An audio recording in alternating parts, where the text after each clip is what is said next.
Okay. Thank you very much for the opportunity to speak this afternoon. So today I'll be discussing the mineralogical diversity of the Artemis 3 candidate sites. And so this is going to include how we characterize diversity from existing orbital data to kind of optimize surface activities, and then what are some of the science implications from that diversity. Next slide, please.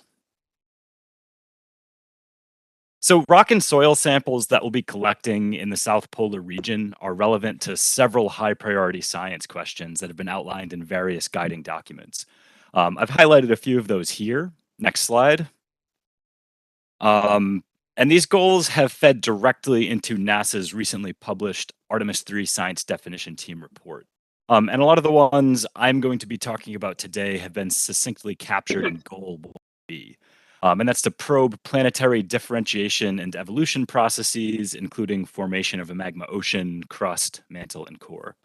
This is a really broad goal. So this is essentially a complete accounting of how rocky planets behave from accretion to kind of full expenditure of the internal thermal energy. But Artemis will provide really important new insights into many facets of these questions. Hello. Artemis will... Sorry, was there an issue? On করছি কি জানে? I think we have an open mic. Hello. Anyway, Artemis will significantly expand the diversity of the lunar sample collection, and it will sample distinct crustal rocks and possible mantle ejecta excavated by the South Pole Aitken Basin. Next slide, please. So let's start with the crust. One of the biggest mysteries in lunar evolution is the lunar dichotomy. So in other words, the near side of the moon is quite different than the far side. Dan, hold on 1 second. Is this Sound Ghosh? We have an open mic. Could you mute, please? Hey, Ricky, could you maybe ask him to mute? I think the host can mute. Great. Don't.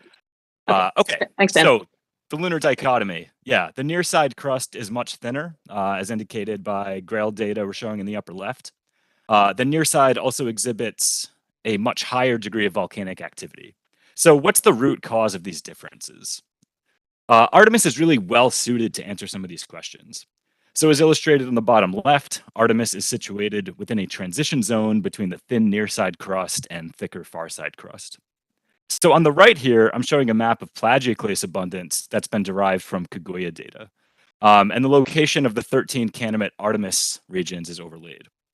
Plagioclase is the primary mineral comprising lunar crustal rocks, and it's relatively abundant in each of these 13 regions, indicating that crustal materials will be readily sampled by Artemis missions. Next slide. So one thing that caught my eye in this data is that there's a really strong latitudinal dependence in plagioclase abundance for these 13 regions. I'm kind of curious how much of this signal is actually due to mineralogical differences or if there are other factors at play in this product. So we know, for instance, that there are latitudinal dependencies on space weathering and the thermal environment, and so these may be affecting albedo and influencing derivation of apparent plagioclase abundance. But either way, we understand that Artemis 3 will have access to abundant crustal materials. Next slide. So there is more to the story.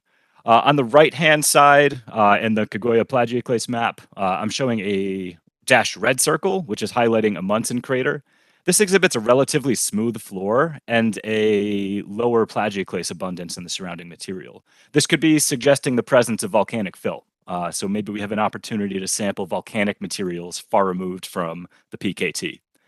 On the other hand, the blue dash circle to the bottom left indicates a region of lower plagioclase abundance towards the lunar far side. This is kind of a widespread area of lower plagioclase. And we think there's a good chance that this is mantle material excavated by the vast South Pole Aitken Basin. Next slide, please. So understanding the evolution of the lunar mantle is a high priority science goal with far-ranging implications.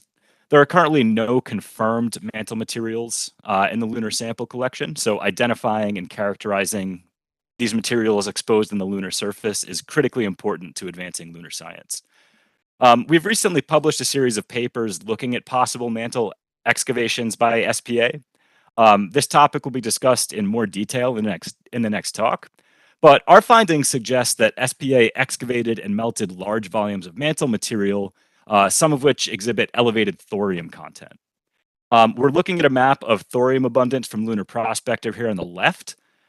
We see that the thorium distribution is primarily concentrated in the northwest quadrant of SPA, but it's also slightly elevated across the south polar region.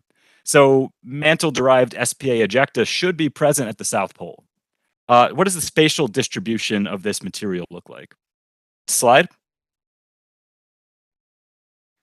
So to address this question, we turn to moon mineralogy mapper data.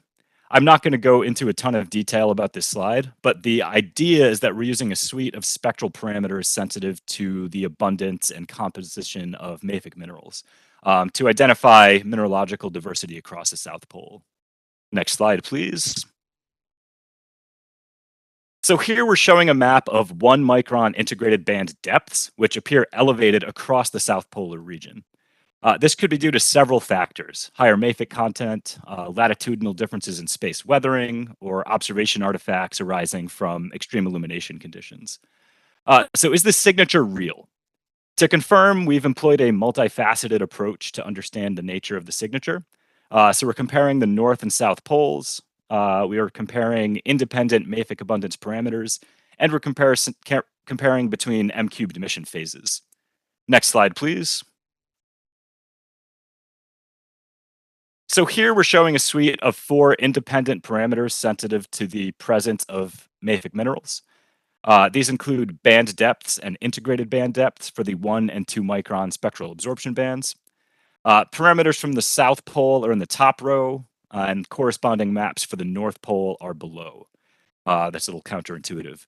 Anyway, we see that these parameter values are significantly higher at the South Pole than the North Pole. So this suggests that the South Pole does indeed host an elevated abundance of mafic minerals, probably deposited by the SPA forming impact. Next slide.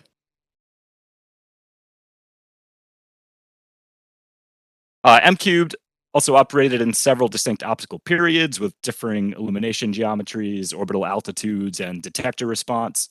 So the mafic signature across the South Pole persists across each mission phase, suggesting that this signal is not simply an observation artifact. Next slide. We verified this further through quantitative parameter analyses, comparing average spectra from the whole moon, North Pole, and South Polar regions. So there's a lot going on in this slide, and I'm not going to walk through it in detail, but the main takeaway here is that the South Pole exhibits really strong 1 and 2 micron absorption bands, consistent with a neritic composition. So that's hosting low calcium pyroxenes. Next slide. This neritic character of the South Pole is captured in various band center maps, which exhibit relatively short wavelengths across the region. And so again, this result is consistent with a contribution from SPA, impact melt, and ejecta. Next slide. So far, we've been showing analyses using global M-cube mosaics with about 1 kilometer per pixel resolution. Full resolution M-cube data is available at closer to 100 meters per pixel. Due to the pole crossing orbit, M-cubed coverage for the candidate Artemis regions is quite good. For example, there are around 128 observations of the connecting ridge extension region at 16 unique illumination conditions. So some of these images have significant spatial offsets to LRO data. And since we use LRO data to apply photometric and thermal corrections, this kind of precludes the ability to make reliable corrections in some cases. But this is a solvable problem. So we've recently submitted a PDAR proposal to NASA to recalibrate the M-cube dataset using a vastly improved orbital solution. So if that gets funded, it'll significantly improve our ability to characterize the surface property of the Artemis regions. Okay, next slide, please. So what does full resolution M-cube data look like for an Artemis candidate site? So here's a band depth map for site DM2. We do see some artifacts and striping across the region, but there are kind of spatially coherent differences in band depth that are probably correlated with optical maturity and mineralogy. And so we want to use maps like this to kind of plan the conops of a particular traverse. So, for example, SPA ejecta is probably the most abundant in regions that exhibit strong mafic signatures. Next slide. Hey, Dan, we're at time. Could you wrap it up Yep. quickly? Thanks. Yeah, so I'll finish up with something I'm also pretty excited about. So this is a PCA deconvolution of an M-cubed image for site DM2. So this doesn't provide any specific information about specific mineralogical properties, but PCA deconvolutions are really good at identifying spectral diversity that's tied to some kind of surface property. So using these types of deconvolutions, we can identify locations across the exploration zone that exhibit fundamentally different surface properties, whether that be due to mineralogy, space weathering, geotechnical properties, etc. And okay, that's what I had. Thank you very much.